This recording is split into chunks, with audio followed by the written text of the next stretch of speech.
receptor del GABA. Si alguien tiene que salir, puede salir, por favor. Si alguien tiene cosas, pueden salir. No hay problema, tienes que salir. Santiago, usted es caballero, buen tipo, vaya a traer una banquita para la señorita.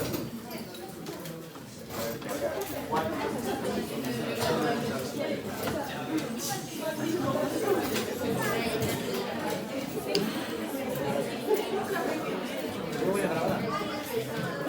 Es aquí, güey. A veces me gusta perder la mentira.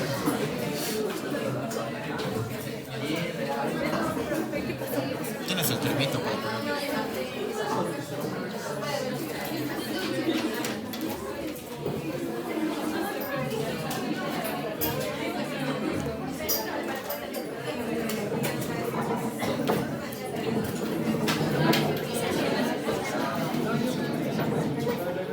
A ver, vamos, lógica para responder las preguntas.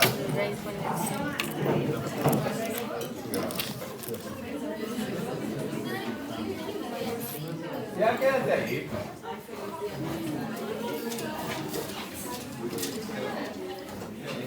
Todos díganle feliz día. El primer día que tiene su disfruta el día de la madre. Primera pregunta, ¿qué hace el receptor del GABA? Duerme. Entonces, si le doy un agonista inverso, produce ansiedad. Respuesta, agonista inverso. Si usted quería aprenderse que la beta-carbonina es del agonista inverso, que el flumacenil es el antagonista del activador alostérico, hágalo, pero trate de deducir, trate de pensar qué es lo que está pasando aquí. El receptor del GABA duerme y las beta-carboninas producen ansiedad. Entonces, ¿qué es? Agonista inverso, hace lo contrario. ¿Cuál es el mecanismo para que los barbitúricos tengan tolerancia? Vimos como 8 tesis de hipótesis de la morfina en tolerancia. Pero los barbitúricos solo vemos una cosa. Y decíamos que los barbitúricos inducen enzimas. Por lo tanto, aceleran su metabolismo. Por lo tanto, se necesita cada vez más barbitúricos por incremento del metabolismo. Regulación a la baja, regulación a la alza. Antagonistas de la NMDA son teorías de los opiáceos. No diga malas palabras, Santiago, no diga malas palabras. Les podría haber tomado todas estas vías anatómicas, pero no es el objetivo. Busqué lo más fácil para el proceso. Y decíamos, oye, los opiáceos generan dolor. ¿Cómo? Y les decía yo, ¿qué es la microbia? Son los macrófagos. Son los macrófagos del sistema nervioso. La microglia es la que tiene los receptores de la hiperalgesia.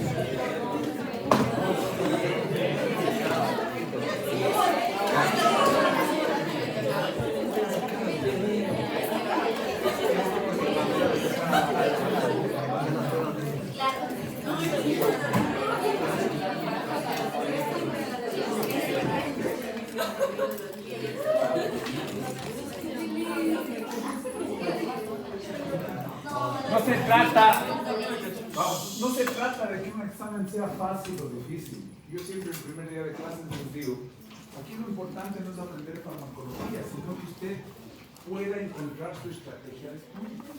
Yo sé que el sistema nervioso autónomo es difícil y ahí la única forma que he encontrado en todos los años que doy clases, la única forma que he encontrado para el sistema nervioso autónomo es preguntar. Pero ¿qué es lo que pasa?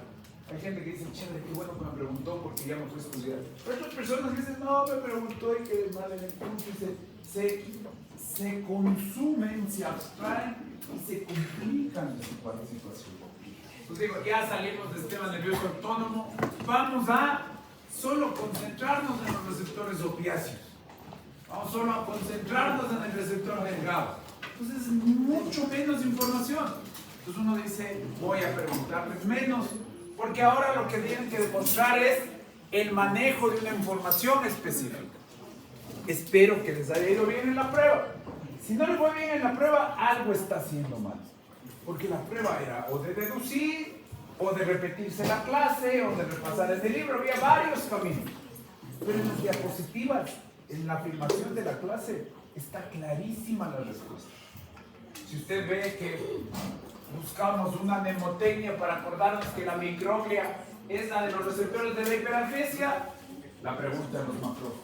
Entonces, para que uno pueda memorizar algo, debe enlazarlo a otro conocimiento.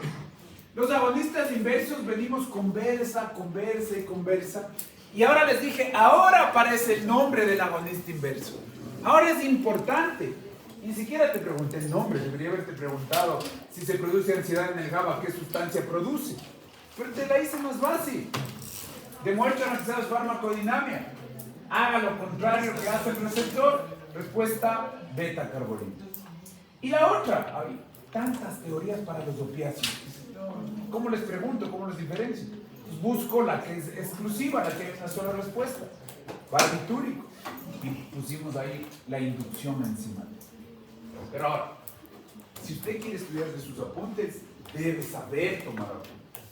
Si usted quiere tomar de las fotos que le toman las diapositivas, es porque está catalogando luego las fotos para hacer un resumen.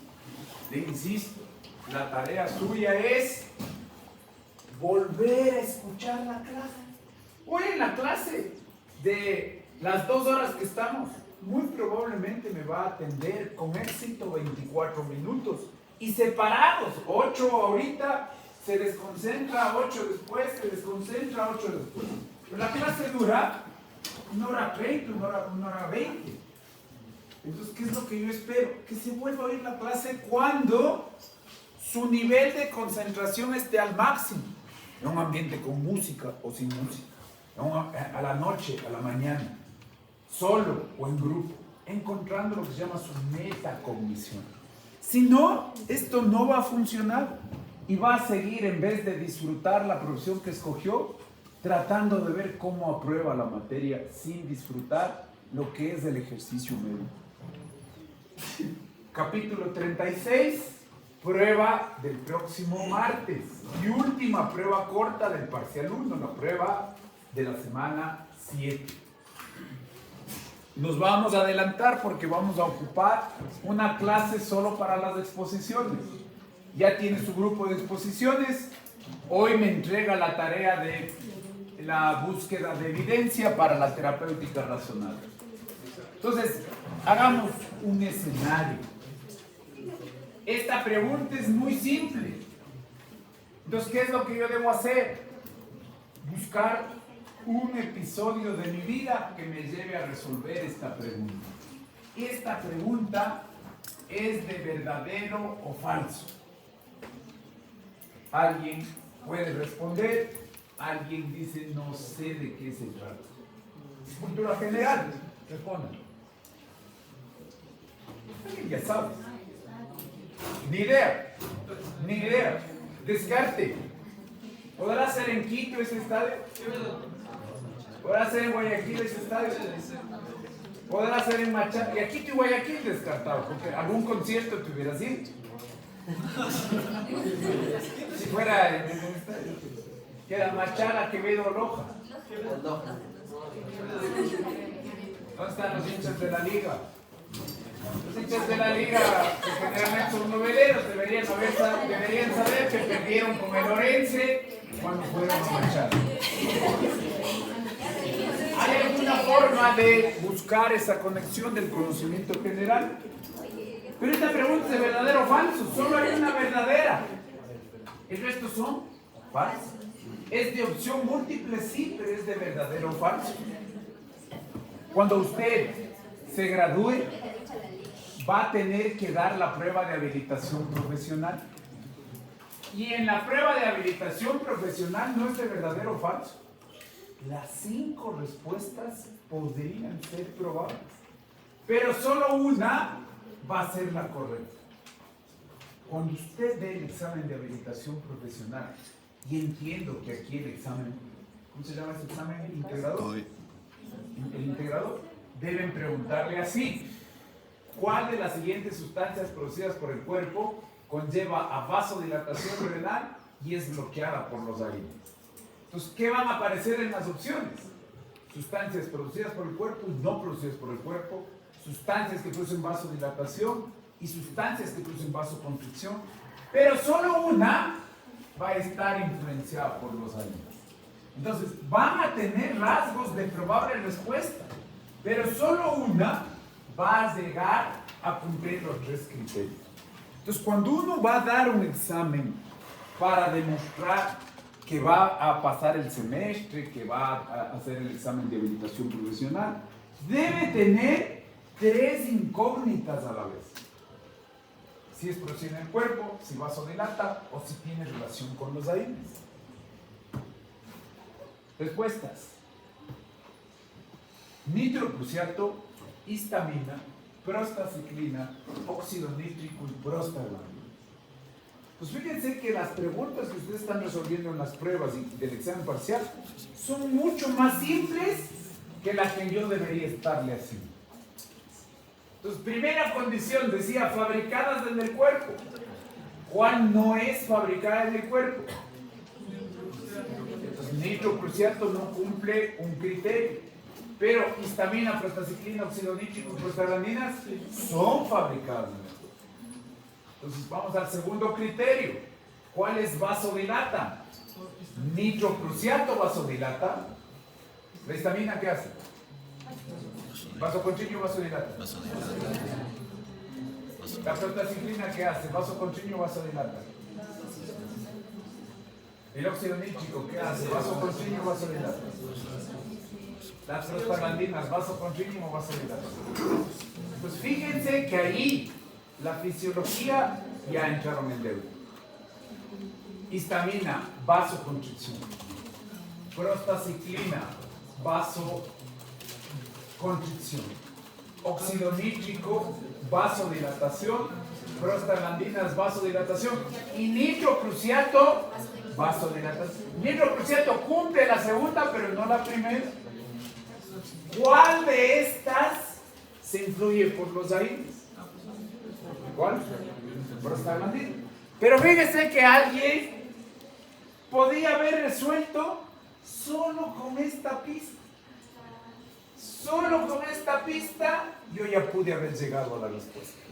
Entonces, cada uno debe encontrar su estrategia para resolver el examen.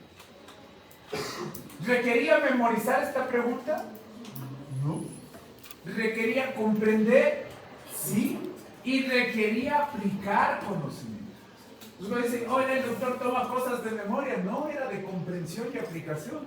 De memoria fuera, dígame el número de aminoácidos que forman la prostaglandina. Un número.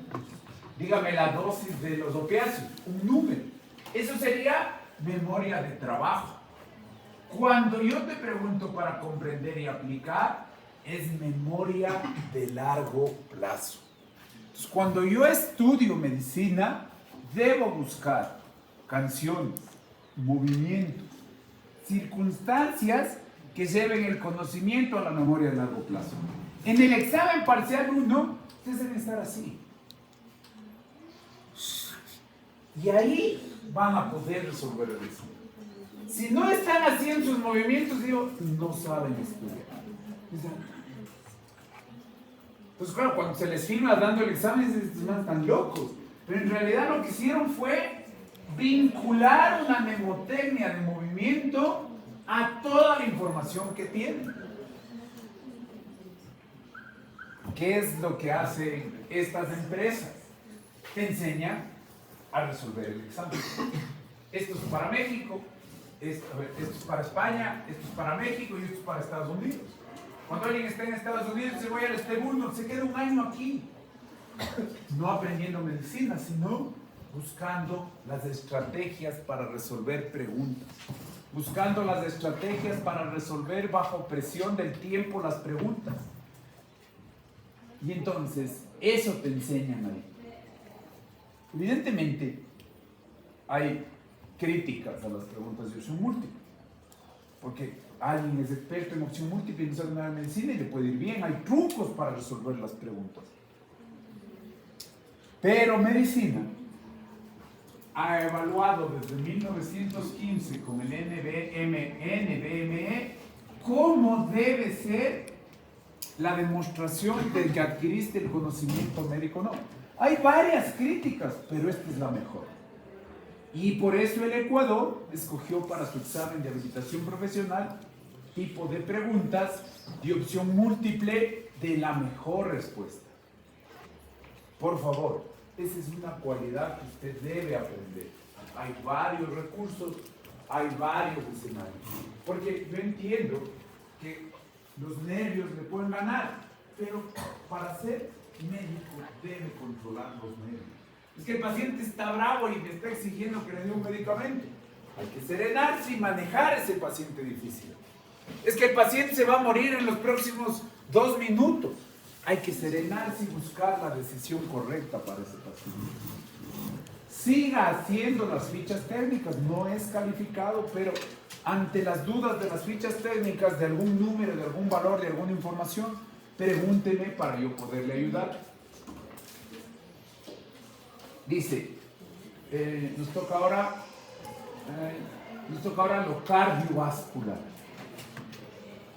Nos estamos adelantando, esto no va a la prueba del siguiente martes. La prueba del siguiente martes es solo capítulo 36.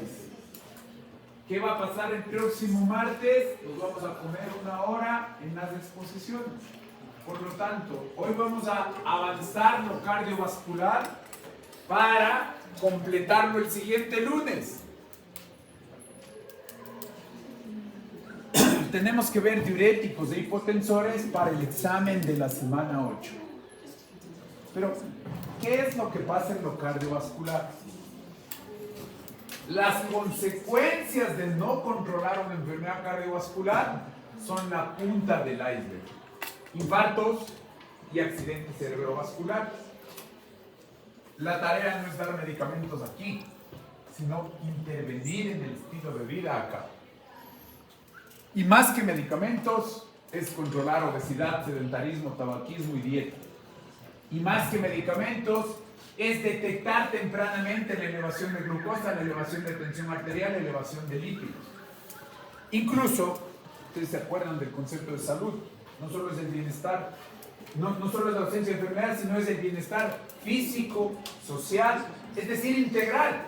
Para que no haya estas enfermedades hay que trabajar sobre la contaminación ambiental y la pobreza. El médico en promoción de salud interviene en estos detalles que son los determinantes de la salud. Un paciente para enfermarse del aparato cardiovascular no es que se infartó a los 60 años porque de los 59 a los 60 tuvo un mal estilo de vida. Para infartarse a los 60 años, a los 18 no hacía ejercicio. A los 18 iba a la universidad, fumaba y tomaba. Sin alusiones personales. De 20 a 40 se hizo hipertenso. De 20 a 40 se le subió el colesterol. De 40 a 50 diabético. Para infartarse comenzó con un mal estilo de vida a los 18 años. El infarto no comienza a los 60 años. Y entonces tenemos que entender qué es lo que pasa en la evolución de la medicina frente a lo cardiovascular. Esa estadística que ustedes están viendo ahí es la causa de muerte en los 1900 y a partir de 1950, 60, ahora hasta 2010, 2025, todos los países tienen causa de muerte, inclusive Ecuador, principal causa de muerte, enfermedad cardíaca. Pero para que sea la enfermedad cardíaca y no estas, tiene que haber pasado algo en la historia de la medicina. ¿De qué se moría la gente en 1900? De neumonía, influencia, tuberculosis, enfermedades gastrointestinales, difteria. ¿De qué se moría la gente? De infecciones. Mala condición sanitaria. En los 1900 hasta 1950 debe haber aparecido algo para que lo cardiovascular de aquí cambie acá. Entonces, comencemos a ver la historia de la medicina. Este es el señor Gerard Domack. ganador del premio Nobel en 1939. En 1935, su hija sufre un pinchazo con una aguja de coser y para ese tiempo iba a fallecer por el pinchazo, por una común y silvestre enfermedad por estreptococos. Ante el compromiso emocional, él estaba trabajando como químico en una sustancia textil que evitaba el crecimiento de bacterias. Y ante la desesperación, le administra a su hija el tinte textil y le salva la vida. Vos estás en el cine y dices, verán, ya se va a morir Iron Man, en la siguiente se muere. No te botan del cine. No es por ley. La sustancia textil es el Brontosil. El Brontosil de la industria textil químico para colorear las telas se vuelve en el mejor antibiótico de la época. Y en paralelo a penicilina empiezan a salvar la vida. Y por eso la gente en los 1900 ya no fallece de infecciones, sino que ahora en los 50 ya a la actualidad fallece de problemas cardiovasculares. Resulta que este antibiótico salva muchas vidas, cura de neumonías, y a los 1950 el observador dice, oye, al señor que le estamos hablando de la neumonía, orina más. Al señor 1 le molesta orinar más. Al señor 2, el orinar más le deshinchó las piernas. El Brontosil no solo es antibiótico, sino que saca líquido. Y a partir de ahí, en el 1952, aparece el primer diurético. El primer diurético se llama acetazolamida, pero tiene dos problemas. Oye, qué bueno este antibiótico, saca agua. Bien, pues modifiquemos la estructura y a partir del Brontosil descubren la acetazolamida. Sin embargo, no saca el líquido suficiente y te hace orinar bicarbonato. Efecto adverso. ¿Sabes cuál es el problema? Que como está grabado, te estás perdiendo de mi cuento, mi show, mi película. Correcto. Yo sé que el man spoilea, pero ya va a dejar de spoilear. Ay. Pero yo estoy haciendo toda la historia de la medicina solo para encontrar anclas de la memoria para el futuro conocimiento. Dices, no, ya está grabado, me veo otro rato. ¿Qué pasa si orina bicarbonato? Se muere por acidosis. El defecto del primer diurético es que te hace orinar bicarbonato y no saca el líquido. El paciente se queda retenido el líquido y tiene ahora acidosis. Le felicitamos a acetazolamida por ser el primer diurético, pero no sirve. Entonces, en 1957, este grupo de investigadores, ahí están los nombres, pero es importante, se ganan un premio, no es importante, es más, deberían quitarles el premio porque se equivocan. Descubren al diurético clorotiazida. ¿Por qué digo que se equivocan? Porque no orinamos cloro, orinamos sodio. Deberían haberle puesto de nombre sodio-tiazida, pero para el conocimiento que tenían en ese momento, le bautizan como clorotiazida. Y en el 58 desarrollan la hidroclorotiazida. Entonces, la familia del cloro, que en realidad saca sodio, es mejor diurético que la acetazolamida, pero no es suficiente.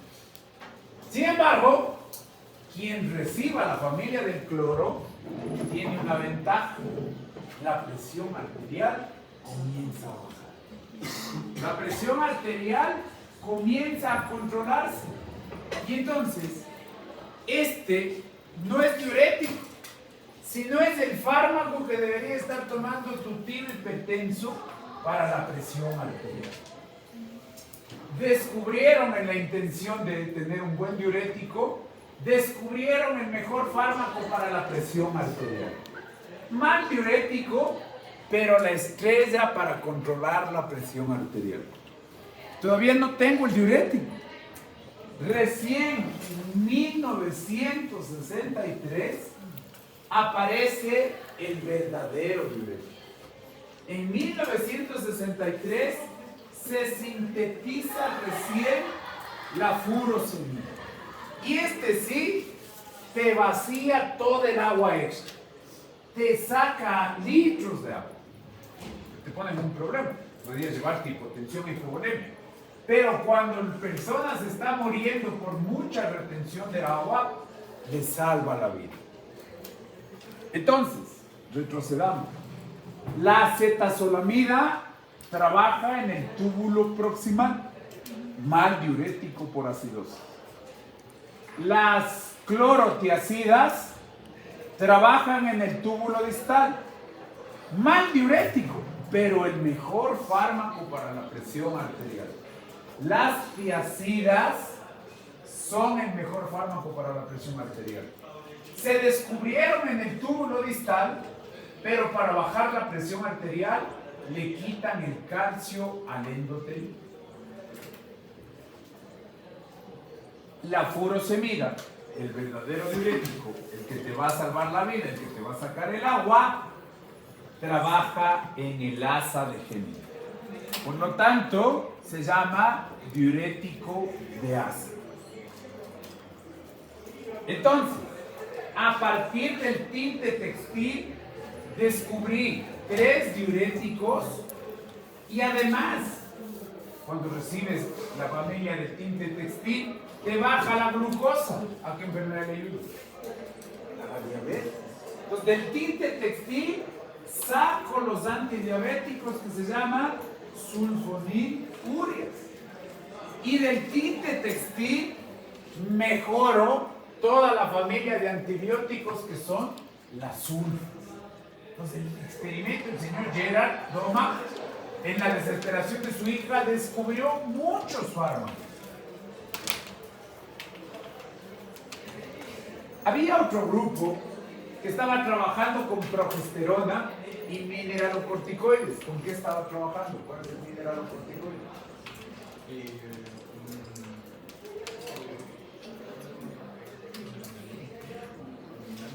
¡Responde!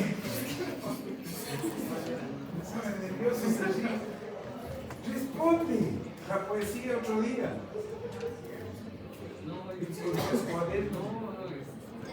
Tres cuadernos, a ver, responde. Claro que tienes, pero no sabes de lo que se trata. Copiaste, ya estoy leyendo en tu cuaderno la respuesta. Mineralocorticoides.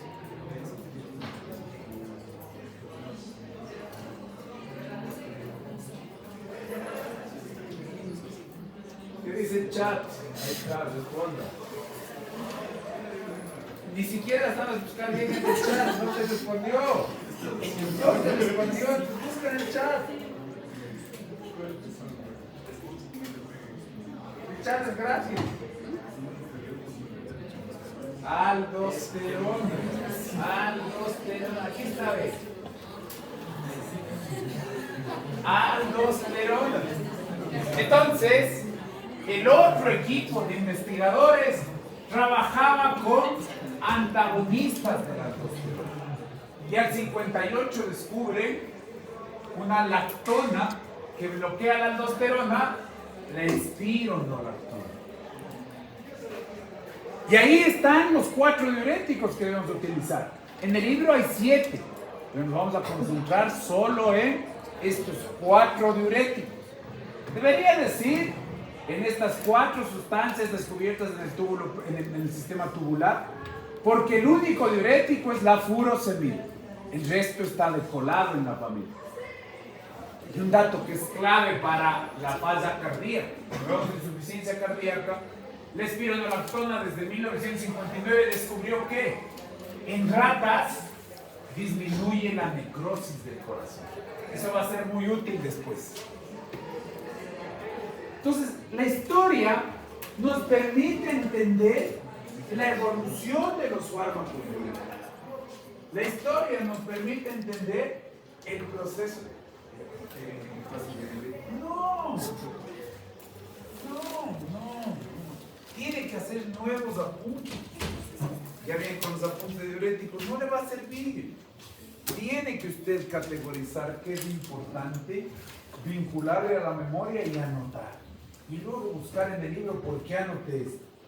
Y reforzar la idea en un resumen. ¿Qué es un diurético? Definen sus palabras. ¿Qué cree que es? Fármaco utilizado para eliminar la exceso de sal. Exceso de Sodio. Sal. sodio. Bien, me gusta.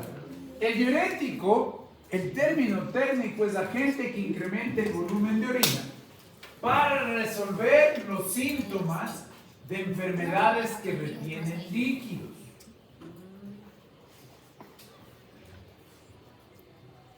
Problema. El riñón se encarga de controlar tres cosas: el pH, equilibrado sangre-orina, las cargas y la osmolaridad. Entonces, la fisiología del riñón es mantener cargas, pH y iones. El diurético, ¿qué hace? Va a sacar sodio. Para mantener las cargas, le va a acompañar cloro. Y para mantener la osmolaridad, le va a acompañar agua. Entonces, más que diurético, tu definición es correcta, deberíamos decirle natriurético. Y el libro comienza por ahí, nos dice, en vez de decirle diurético, dígale natriurético. Quiero ejemplificarles algo para tener claro. Los AINES se parecen mucho, por eso les pongo sobre el mismo tono. Aquí está el celecoxib, el meloxicam, el ketorolaco, el naproxeno y el ibuprofeno. Cambian en rasgos farmacocinéticos sutiles el número de tomas, pero su mecanismo de acción es igual, son muy parecidos. Sus efectos adversos son iguales, son muy parecidos. En cambio, la familia de diuréticos, lo único que tienen en común es que fueron descubiertos en el sistema tubular, porque de ahí no se parecen en nada. La cetazolamida sirve para una enfermedad ocular, la tiazida para hipertensión, el ahorrador de potasio, la espironolactona, para insuficiencia cardíaca congestiva, y solo los diuréticos de ASA sirven para edemas. Son totalmente diferentes. Repito, se les agrupa en la familia de diuréticos porque fueron descubiertos en el sistema tubular. ¿Cuál es la tarea? Para que funcione la memorización y la mnemotecnia, me debo acordar de la fisiología. ¿Qué debe pasar en la fisiología? En cada segmento del sistema tubular hay un transportador. Yo debo identificar el transportador para verificar cómo el riñón regula pH, carga y osmolaridad. Entonces, vamos sacando al libro. Diurético, fármaco que aumenta el volumen, que inhibe el transportador en cada segmento tubular para generar natriuresis. Si boto sodio, le persigue cloro. Y como me desarregló la osmolaridad, le debe perseguir agua.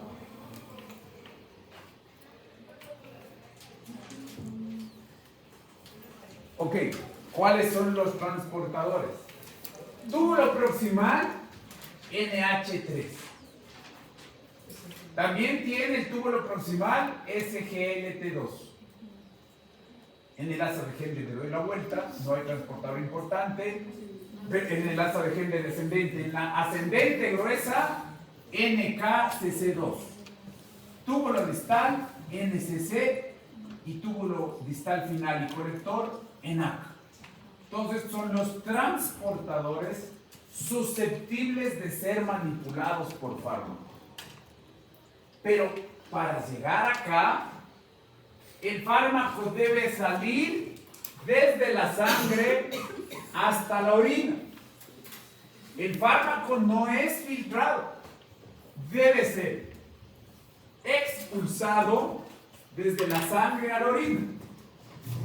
Digámosle técnicamente correcto, debe ser secretado desde la sangre a la orina para encontrarse con el transportador. ¿Dónde se secreta? En el túbulo proximal. Los 3 diuréticos deben ser expulsados del cuerpo en el túbulo proximal. El túbulo proximal es la vía de llegada para que los diuréticos ingresen desde la orina hacia el bloqueo de cada transportador. Y entonces utilizan el mismo camino de la salida de la basura ácida y la basura básica. ¿Cuál es la basura ácida que más sale por aquí? El ácido úrico. Entonces, cuando tú das un diurético, me robo el camino y le dejo al ácido úrico en mi sangre. ¿Qué enfermedad se perjudica? Toda la gota y la hiperuricemia. Los diuréticos todos tienen que salir por el túbulo proximal. Trabajan en diferentes segmentos, pero para llegar al sitio de trabajo necesitan salir por el túbulo proximal. Reforcemos esta idea. El riñón a un fármaco le puede filtrar, secretar y reabsorber. Entonces, esta secreción es la que voy a utilizar para de la sangre botar el diurético a la orina.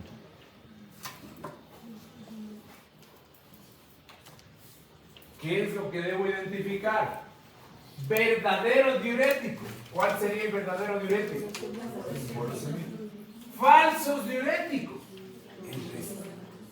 Todos los demás se descubrieron en el sistema tubular y por eso están en la familia de diuréticos, pero son falsos diuréticos. La acetazolamida sirve para glaucoma. La tiazida sirve para hipertensión arterial y la espironolactona sirve para la remodelación de la falla cardíaca. El libro nos da 7 opciones de diuréticos, pero muchas son experimentales y no están vinculadas a la atención primaria. Nosotros nos vamos a concentrar en 4, los 3 del Prontosil más de espironolactona, y a este que no tiene utilidad lo vamos a ver porque tiene un mecanismo de acción importante para aprender bien los conceptos renales. Vamos a ver 4 más 1, no los 7. No tiene sentido revisar todos esos diuréticos. ¿Y cuál sería la tarea? Como todo el ejercicio médico. Llega el paciente y comparas las 5 familias de acuerdo a los rasgos farmacológicos, a la evidencia, la seguridad, la conveniencia y la eficiencia. Y escoges el mejor fármaco para tu paciente. Hoy ustedes están solo evaluando el criterio de evidencia. Se van a ganar 10 puntos solo por este criterio. La siguiente tarea van a evaluar desempeño farmacológico, evidencia, seguridad, conveniencia. La siguiente tarea va a ser más larga. Pero ¿cuál es la prioridad de los 5 criterios? La evidencia. Entonces, cuando una persona está cursando medicina, dice, ¿cuál es la materia más importante? Resulta que ha sido la bioestadística. Porque esta es la que te lleva a encontrar la evidencia. Pero claro, tal vez ni el profe de bioestadística sabe su importancia y empieza a dar Excel y cálculos y no se da cuenta que esta es la forma de ejercer la medicina adecuadamente, la forma de dar calidad a lo que hacemos, la forma de sustentar lo que hacemos y en el futuro la forma de librarnos de un abogado de mala práctica médica. Esto se vuelve importante en la pirámide de evidencia. Es que yo quiero darle cloro al COVID. ¿Qué nivel de evidencia tiene? Estudio original, no le puede aplicar eso a su paciente porque eso es un experimento. casi en animales están haciendo lo mismo que en su paciente. Usted tiene que prescribir sumarios de referencia clínica. ¿Cuál tiene a mano? BMJ. Lo que diga BMJ, ya filtró el estudio original, filtró la revisión sistemática y filtró las guías de práctica clínica. El trabajo que nos está haciendo el editor de BMJ es simplificar todo el proceso médico. Y entonces, no hay fármaco perfecto, algún pero suelen tener, pero yo comparando los 5 criterios, escojo el mejor fármaco para cada paciente como un mundo propio, como un individuo propio. Vamos a ver otro anclaje para poder entender los diuréticos. Todo es anclajes, historia, datos, pistas, para que no diga, oiga, me tengo que aprender tantos nombres. El siguiente anclaje es el más importante. Porque el diurético, ¿qué va a hacer? Va a dañar la fisiología. Tiene una intención terapéutica, pero va a dañar la fisiología. ¿Cuál es la fisiología renal? El hombre comienza a poblar el mundo y su alimentación es todo lo que puede cosechar de las plantas. No sabe cazar aún. Entonces se alimenta de vegetales, frutas, se alimenta, diríamos, de ensaladas. Es lo único que puede hacer el hombre cuando empieza a poblar el mundo y es nómada, porque se come todas las frutas del árbol 1, tiene que caminar 3 kilómetros para llegar al árbol 2, 3 kilómetros para llegar al árbol 3. Pero ese riñón tiene, al comer solo vegetales, frutas, ensaladas, una sobrecarga de potasio y poca ingesta de sodio. El hombre, cuando puebla el mundo, el cavernícola original, comía mucho potasio. Entonces, ¿cuál es la tarea del sistema renal del cavernícola? Túbulo proximal, NH3, botar potasio y retener sodio. Asa de Henle, NKCC2, botar potasio, retener sodio. Túbulo distal, NCC, botar potasio, retener sodio. Túbulo colector, canales epiteliales de sodio en NAC. Con la aldosterona, botar potasio y retener sodio. Ese es el riñón que nos heredaron los cavernícolas. ¿Por qué? Porque solo comían potasio. Resulta que conforme avanza la historia, aprende a cazar. Al aprender a cazar, cambia totalmente su nutrición, cambia su dieta y se vuelve ahora basada en proteína. Eso les lleva a mejorar la masa muscular, les lleva a mejorar el desarrollo cerebral, les lleva a convertirse en el Homo sapiens. Ya no tiene que viajar. Aprende a cazar y aprende a sobrevivir, aprende a subsistir. Aquí matan este animal, pierden 4 cavernícolas, pero ahora van a salvar a más porque tienen alimentación para mucho tiempo. Problema actual: se echa a perder la carne. ¿Qué tengo que hacer con el exceso de carne para guardarme y que no se me dañe? Salar, ponerle sodio, ponerle preservantes, llenarle de sal para que se conserve esa carne. Y entonces ahora, ¿qué como? Al 2025, mucho preservante, mucho sodio y poca ensalada, mucho químico y poca fruta, poco vegetal. Pero mi riñón no estaba hecho para eso. Entonces ahora, ¿qué va a pasar con la sal que estoy comiendo? Me estoy enfermando. Porque a la sal ahora se va a quedar adentro. ¿Y qué le persigue? Cloro. ¿Y qué le va a perseguir para adentro? Agua. Tengo más volumen que el que debería tener. ¿Y entonces qué tiene que hacer el corazón con más volumen y más sal? Aumentar la presión del bombeo. Y esta es la fisiopatología de la hipertensión arterial. Para rematar, voy a ponerme en primera persona. La abuelita cocinaba súper rico y alineaba súper bien la comida. Pero mi mamá no tiene tiempo para cocinar. Ella le pone más sal o menos sal para ponerle sabor a la comida. De hecho, fíjense cuántos miembros de su familia sin probar la comida ya están poniendo sal. Entonces, esa sal se suma a los preservantes y agrava la hipertensión arterial y sobrecarga de trabajo al corazón. Y en el riñón del cavernícola, que estaba diseñado para botar potasio, ahora le agravé a la retención de sodio. ¿Por qué es importante esto? Cada diurético que veamos va a romper la fisiología. ¿Cuál era la fisiología? Retener sodio y botar potasio. Pues ahora el diurético, ¿qué va a hacer?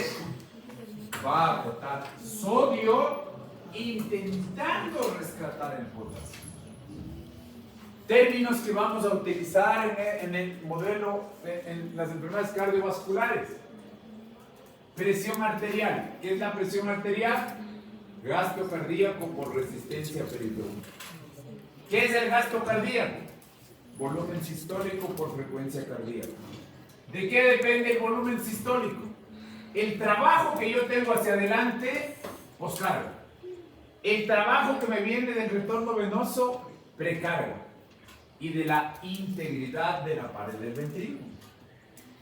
Entonces, yo voy a modificar con los diuréticos precarga, poscarga, presión arterial, resistencia periférica, gasto cardíaco. Voy a modificar las ecuaciones del hemodinamismo. Dato importante para poder conocerles a los diuréticos, acordarnos de la anhidrasa carbónica.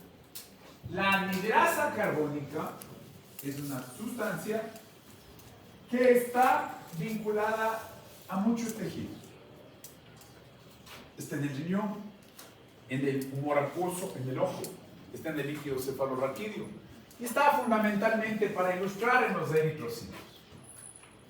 La anhidrasa carbónica puede hacer una reacción de asociación o una reacción de disociación. Depende del sitio anatómico donde se encuentre. Puede al CO2 y al agua convertirle en ácido carbónico o al ácido carbónico convertirle en bicarbonato e hidrógeno. Por ejemplo, en los eritrocitos al CO2 le hace viajar como a bicarbonato. En el pulmón, para que salga del cuerpo el CO2, le disocia CO2 y agua. Ya vamos a ver cómo esto se da en el riñón. Ya, con esta introducción, preguntas. Nos vamos a meter en un tema de fisiología, así es que preguntas. Vamos. Vamos a meternos en este gráfico del libro para acordarnos la fisiología renal. ¿Hace qué tiempo vieron fisiología renal? ¿Pero es después o antes del sistema nervioso autónomo? ¿Ah? Eso bien seguro. Parece hace mucho tiempo.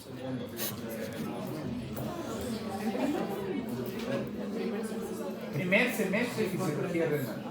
¿Les dio la Francis? No aprendí. No aprendí. Fue el que nos dijo que pasemos a exponer. Ah, él les hacía exponer a ustedes. Y luego yo decía que somos, que no veamos. ¿De quién es el celular? Toma.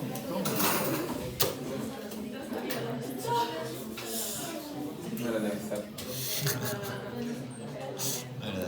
Vamos. Túbulo proximal. Varios componentes para poder acordarnos de la fisiología y hacer un enlace. Primer componente, el transportador del cavernícola NHE3. ¿Qué hace el cavernícola? Mete un sodio y bota un hidrógeno. Primer componente. Segundo componente, el transportador SGLT2. ¿Qué es lo que hace el cavernícola? Sodio para adentro. Pero para que este mantenga las cargas, mete sodio y glucosa. Este reabsorbe sodio y glucosa. Tercer componente. En la orina, yo tengo a la anhidrasa carbónica disociando el ácido carbónico en agua y CO2. El CO2 es liposoluble, regresa al interior de la célula, se une al agua y aquí la anhidrasa carbónica hace la reacción contraria y le asocia a ácido carbónico, que se disocia a su vez de hidrógeno y bicarbonato. El bicarbonato entra con el sodio, que es lo que quiere el cavernícola, meter sodio. Y aquí tengo bicarbonato de sodio. Y este hidrogenión es el que da la vuelta con el NHE3. Ahí está el túbulo proximal. Primer diurético, anhidrasa carbónica. Apaga todo este ciclo y hace que orines bicarbonato. Apaga todo este ciclo y ya no recupero este sodio con este hidrógeno. Sale el sodio. Si sale el sodio, le persigue cloro, y si le persigue cloro, le persigue agua. Estoy orinando sodio, cloro, agua y bicarbonato. Efecto adverso del diurético del túbulo proximal: acidosis. Familia de diuréticos que se va a volver importante en la insuficiencia cardíaca congestiva. Apago el transportador SGLT2. La familia se llama dapaglifosina. Ahora voy a orinar sodio y voy a orinar glucosa. ¿A qué enfermedad le ayuda que orine glucosa? A la diabetes. Entonces la dapaglifosina se descubrió como antidiabético. Y ya vamos a ver ahora todos los usos que tiene. Todos los segmentos renales tendrán una sodio-potasio ATPasa, transporte primario, para meter sodio a la sangre. La idea es: recuperen el sodio porque comíamos mucho potasio. Preguntas del túbulo proximal. Fácil. Luego bajaría el asa de Henle, rama descendente, delgada. La curva, ¿usted se acuerda de la fisiología? Sirve para concentrar o diluir la orina. En la fisiología está el mecanismo del efecto único y el flujo de líquido tubular para concentrar o diluir la orina. Tengo la curva y trabajo con la osmolaridad del intersticio entre las asas de Henle. Aquí trabaja el verdadero diurético, por eso se llama diurético de asa. Rama descendente, nada que hacer. En la subida, rama gruesa. Transportador, NKCC2. ¿Qué mete? Vamos, comencemos aquí para hacer una lógica. 3 sodios, 2 potasios. ¿Ya? Entonces metí 3 sodios, metí 2 potasios con la bomba sodio, potasio, ATPasa.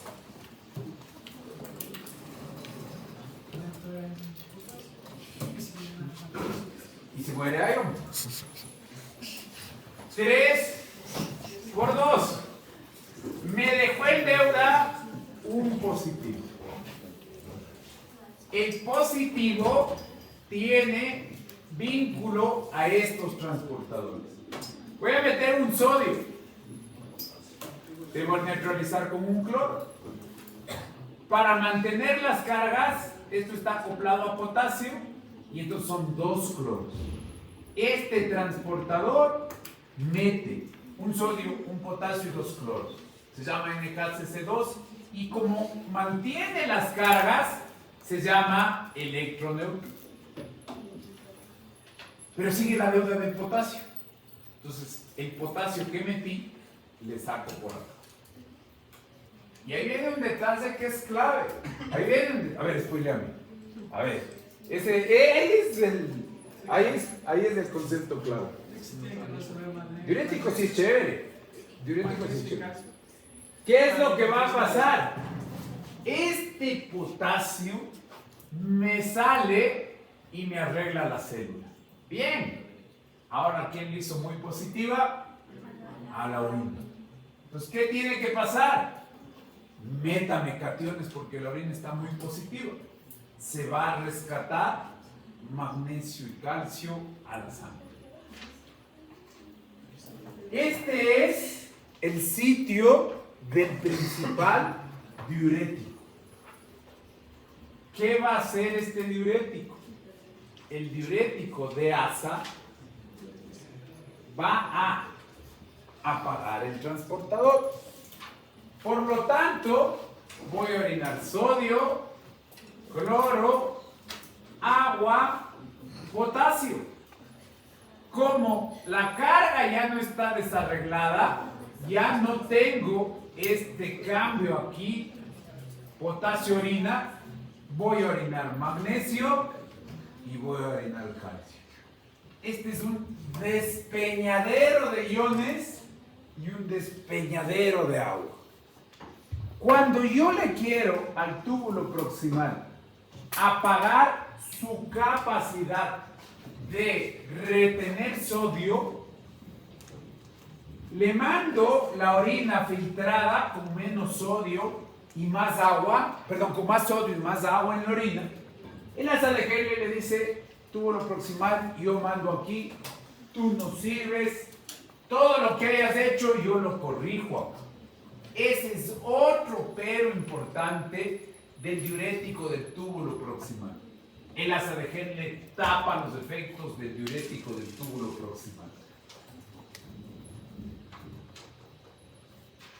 Vamos, nos toca el túbulo distal.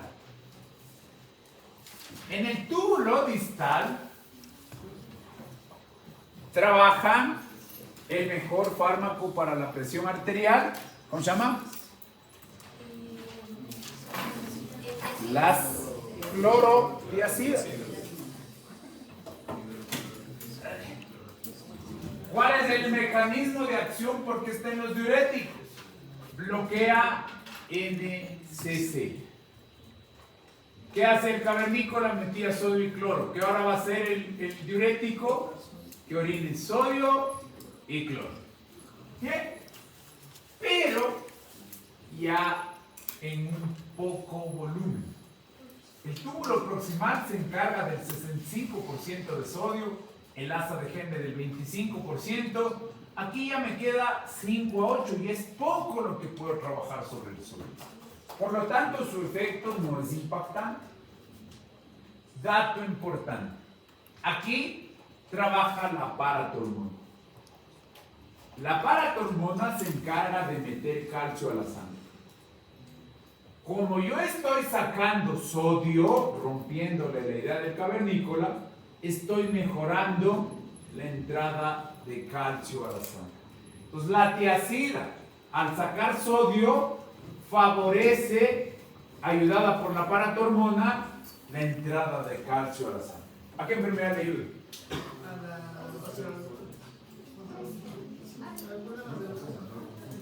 Osteoporosis. Entonces, las tiazidas se vuelven el fármaco importante para resolver una persona hipertensa con osteoporosis. Cámbiese de libro, vea, este tiene más cosas en el dibujo. Usted estudiando lípicos no le va a servir. Este dibujo tiene más componentes, tiene más actores. Pero claro, ¿qué hace estudiando hormonas gonadales? No. Ay.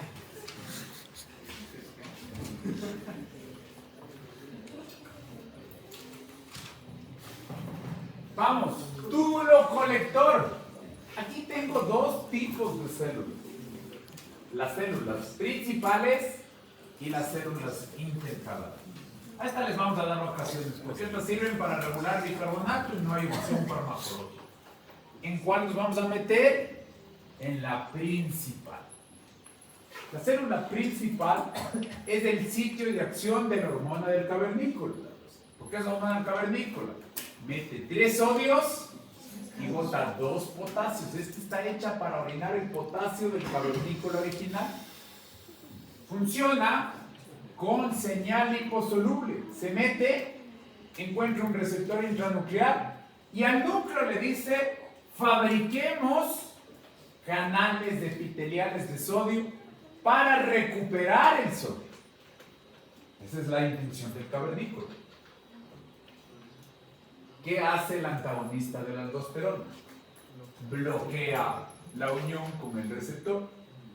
Si bloqueo la unión con el receptor, evito la síntesis de los canales. Como ahora el potasio se está quedando, a los diuréticos del túbulo colector se les llama ahorradores de potasio. El otro ahorrador de potasio se llama amilorida y ese bloquea los canales. Entonces la aldosterona bloquea la síntesis de los canales y la amilorida bloquea la estructura de los canales. Y esos son los 4 diuréticos. Faltaría una etapa de la fisiología, que es la acción de la antidiurética. Fisiología, la antidiurética en contra de orinar. La antidiurética, ¿a qué se dedica? A rescatar agua para la sangre. Si usted está deshidratado, comió mucha sal, la osmolaridad del hipotálamo, la neurohipófisis secretan antidiurética. La antidiurética también se llama vasopresina. Entonces, antidiurético vasopresina viene al receptor 2 de vasopresina, que es GS. Por lo tanto, adenilciclasa AMP cíclico. ¿Qué hace ese AMP cíclico? Estimula la síntesis de las acuaporinas para incrustarse en la célula del túbulo colector y devolver el agua al cuerpo. Entonces, existe un diurético que bloquea la hormona antidiurética. Sin hormona antidiurética no hay acuaporinas, no recuperas agua. Sin embargo, no lo vemos porque no es para el manejo de atención primaria. ¿Qué es lo que acabamos de ver? La estructura de cómo la fisiología va a engancharse a la farmacología de los diuréticos. Preguntas.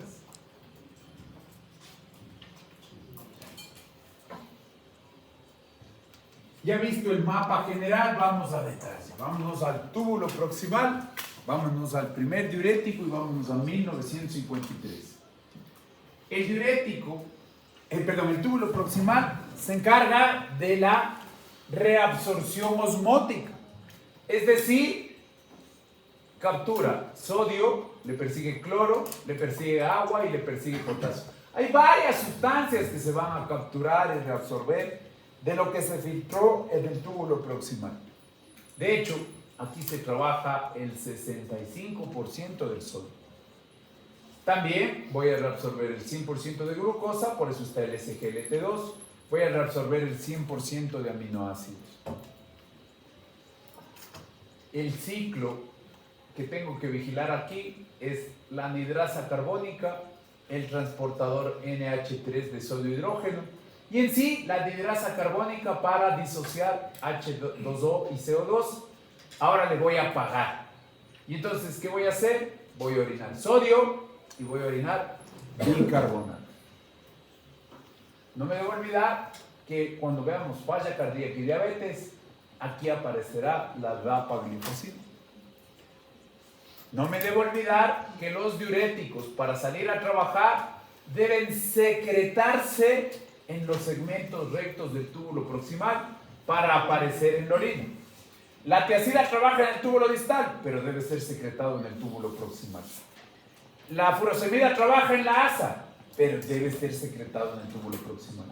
La acetazolamida trabaja en el túbulo proximal, pero debe ser secretado aquí mismo en el segmento recto. Entonces la secreción es el proceso de transporte activo, competitivo, saturable, donde voy a quitarle la vía de salida al ácido úrico y le voy a devolver a la sangre. ¿Cuál es el fármaco que tenemos que ver aquí? Acetazolamida. Estamos en el túbulo proximal. No, estamos en... Ahora vamos. Ya se dirá. Ahora vamos. Multiplicación contracorriente. Rama descendente delgada. aquí no hay fármacos de atención primaria. Vamos a ver cómo podemos modificar esto, pero no lo vamos a profundizar. Me adelanto para decirles, para no dejarles en inquietud, aquí trabajan los diuréticos osmóticos. Ahora sí vamos al asa de Henle, verdadero diurético, el único que saca volumen, furosemida. Y entonces, ¿cuánto sodio ya le va quedando de tarea aquí? 25 a 30. Es el último segmento que decide la concentración y la dilución.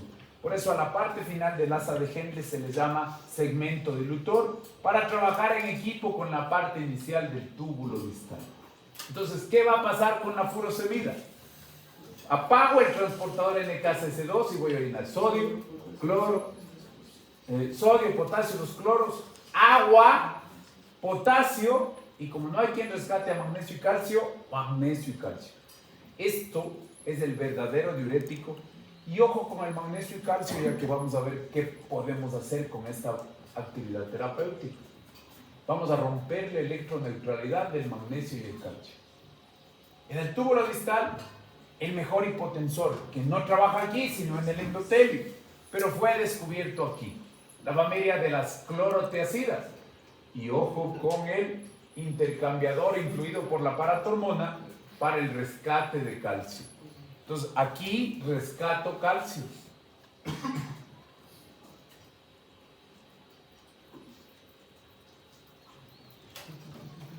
Ya.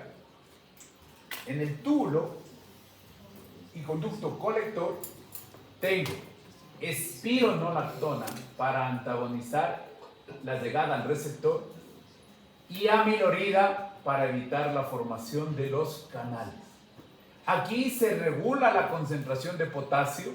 Aquí ya le queda poco acción sobre el sodio, ya solo le llega el 1 al 2% del sodio. Ya el asa de Henle ya decidió qué va a pasar. Entonces, tengo que trabajar con bloqueo de síntesis de canales o destrucción o inhibición de la formación de los canales. Y el último, sí hay fármacos contra la antidiurética, pero no los vamos a ver porque no son de atención primaria. La antidiurético vasopresina trabaja como GS en el túbulo colector. Ya, hasta ahí el último repaso de fisiología. ¿Preguntas? Estamos adelantándonos, acuérdense que esto no va a la prueba. La prueba, esto ya iría solo al examen. La prueba solo es de AINES. La prueba es de capítulo 36, gota. Diuréticos irá al examen. Farmacología de los diuréticos. Vamos a ver. Primer diurético que vamos a ver, el más prescrito en el mundo, pero no como diurético, sino como hipotensor. Me voy al cuadro básico. ¿Qué diurético me da? Dice, diurético de techo bajo. Aprendamos este concepto. Este es la tiacida, su dosis y el volumen urinario. Esta es la furosemida, su dosis y el volumen urinario. ¿Qué quiere decir de bajo techo? Por más que yo incremente la dosis, la capacidad de sacar líquido está limitada. Voy a poner un número para ser didáctico, a 300 centímetros cúbicos. ¿Sigo subiendo la dosis? No, hasta aquí llegó 300. En cambio esta, la furosemida, sube la dosis y sigue subiendo su capacidad para incrementar el volumen urinario. Más dosis, más volumen. Más dosis, más volumen. Más dosis, más volumen. Hasta que llega a su techo. Entonces, a la tiacida se le llama de techo bajo y a la furosemida de techo alto. Dato clave. La clorotiacida y la hidroclorotiacida son tiacidas originales. Porque ¿qué tiacida o qué fármaco me da el cuadro básico? Me da la clortalidona. ¿Qué es la clortalidona? una sustancia que parece tiacida, pero que químicamente no es tiacida. Por eso esta se les llama tiacidas-like. Está en la familia de tiacidas, pero su estructura química no es de tiacidas. Sin embargo, se comporta igualito que las tiacidas. Su origen, las sulfonamidas, es decir, el tinte textil brontosilo. Entonces, ¿qué quiere decir diurético de techo bajo? Al aumentar la dosis, no aumenta la diuresis. Entra al cuerpo y su etapa 1, durante 2 a 3 semanas, es bajar la volemia en el túbulo distal. Poquito, pero baja la volemia. Entonces, yo voy a tener 2 a 3 semanas de bajar la presión arterial por bajar la volemia. Sí, diurético del túbulo distal. Sin embargo, cuando baja la volemia, el receptor de presión renal pide ayuda. Dice, oye, bajó la presión en el riñón. Tenemos que traer al equipo que sube la presión. ¿Quién viene? No, dije presión, dije arteria renal. No es buscar los receptores. El eje, renina, aldosterona. Entonces, a la tercera semana, el diurético deja de bajar la volemia y bajar la presión arterial porque es contrarrestado por renina, angiotensina, aldosterona. A todos los diuréticos les debería pasar lo mismo. El cuerpo se defiende de bajar la presión y el volumen. Pero, ¿qué es lo que pasa con las tiacidas? Siguen bajando la presión arterial. Su etapa 2 ya no es como diurético, sino en el endotelio. A partir de la 4ª semana baja la presión arterial, pero en el endotelio, bajando la resistencia periférica. ¿Cuáles son los de esta familia? Las tiacidas, hidroclorotiacidas. Las no tiacidas, clortalidona, indapamida y metolazol. Metolazol.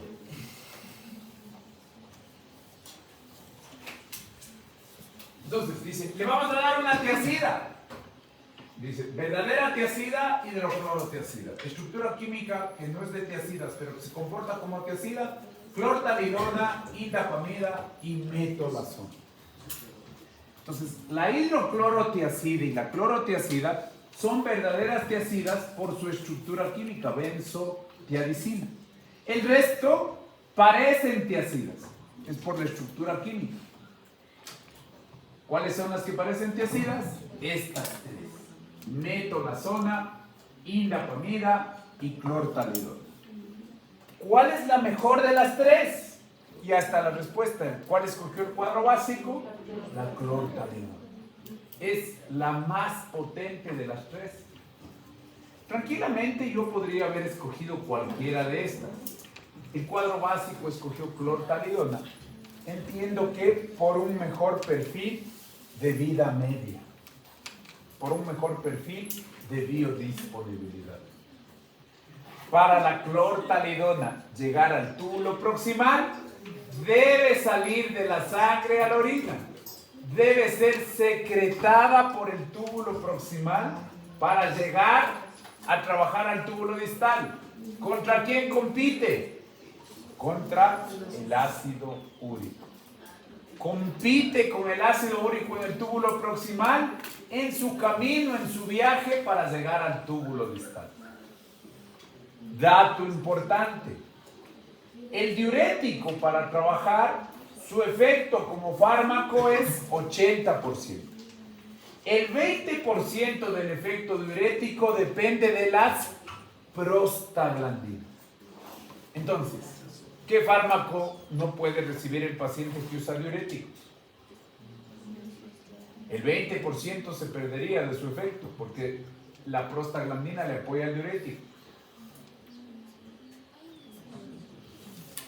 AINES, Entonces el paciente que esté en diuréticos no puede tomar AINES porque pierde el 20% de su efecto. Las tiazidas están contraindicadas en gota porque se acumulan el ácido úrico en la sangre. Dice, las tiazidas son la parte lejana del túbulo distal. El túbulo proximal está lleno de agua, el asa de Henle está lleno de agua, el túbulo distal les llega poco.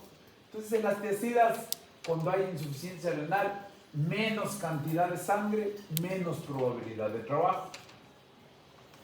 Dato importante y curioso, las tiazidas se encargan, y es una cualidad especial, son, al ser su acción en el túbulo distal, son el que más sodio le mete a la orina. Si le mete sodio, le persigue cloro. Si le persigue el soluto, ¿qué le dice a la orina? Muy osmolar, muy salada. Entonces la tiazida tiene una cualidad, su orina es muy salada por la eliminación de sodio. Entonces, cualidad exclusiva sobre los otros diuréticos, su orina es muy concentrada, muy hiperosmolar. Bien, hasta ahí, chévere. ¿A quién le puede ayudar esta cualidad? A una enfermedad rarísima. Se llama diabetes insípida. ¿Qué es la diabetes insípida? La ausencia o la falta de respuesta a la hormona antidiurética. Entonces, una persona con diabetes insípida sin hormona antidiurética orina 11 litros. ¿Qué hago yo con la tiazida? Oye, no hay hormona antidiurética, no hay mecanismos de dilución, no hay mecanismos de concentración. Le das tiazida y le obligas al riñón a trabajar solamente para producir 3 litros de orina a partir del segmento dilutor del túbulo distal. Es una enfermedad rara, pero el mecanismo de acción de la tiazida le salva la vida. La persona que orinaba 11 litros, ahora va a orinar solamente 3 litros.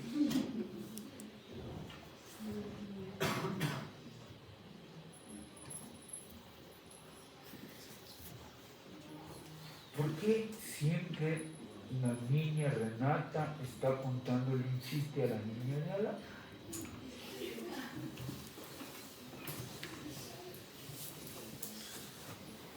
Dato importante, devuelven calcio a la orina. ¿A qué enfermedad le puede ayudar? Ahora sí que vinco, ¿a qué enfermedad le puede ayudar? Osteoporosis. ¿A qué otra enfermedad le puede ayudar? Calcio. Menos calcio en la orina le sirve a la persona que tiene cálculos renales. Si usted tiene cálculos renales, el calcio en la orina aumenta el tamaño de la piedra. El calcio en la orina es cemento para que crezca la piedra. Dice, oye, tengo cálculos renales, genéticamente orino mucho calcio. ¿Qué hacen las tiazidas? Menos calcio en la orina, menos cálculo renal. Repito lo más importante para no profundizarlo en hipotensores. ¿Cuál es la acción clave de las tiazidas? Etapa 1 no es porque hace orinar, pero le rechaza renina, angiotensina, aldosterona. La etapa 2, a largo plazo, semana 4, las tiazidas quitan el calcio al endotelio y disminuyen la resistencia periférica, bajando la presión arterial. Toma este gráfico de Lippincott. Entonces, ¿cuál es el mecanismo para que el diurético tiazida baje la presión arterial? Resistencia periférica disminuida. No es su actividad de diurético. Su actividad de diurético es rechazada por renina, angiotensina, aldosterona. Dato importante, ¿y por qué la clortalidona está en el cuadro básico? Su vida media es de 50 a 60 horas. Dato importante, familiaridad, afinidad estructural con la anhidrasa carbónica. Por lo tanto, se liga la tiazida a la anhidrasa carbónica y se guarda como tanque de reserva en los eritrocitos. ¿Qué utilidad tiene? El paciente se olvida de tomar y yo saco del tanque y el fármaco sigue actuando. Saco del tanque y el fármaco sigue actuando. Pero ojo, no le vaya a advertir al paciente que si se olvida no pasa nada, porque ¿qué va a hacer? Se va a olvidar siempre. Esta cualidad de depositarse en el tanque hace que yo tiazidas de dosis súper bajas y que incluso le pudiera recetar hasta intervalos de 2 a 3 días. En falla cardíaca las tiazidas no sirven. En falla cardíaca para sacar el líquido sirve la furosemida. Las tiazidas son hipertensión arterial. Los edemas son furosemida. Disminuyen las piedras renales, disminuyen la formación de cálculos renales. Sirve para diabetes insípida porque disminuye el volumen urinario de esa afectación. Nos vamos a quedar aquí en usos terapéuticos.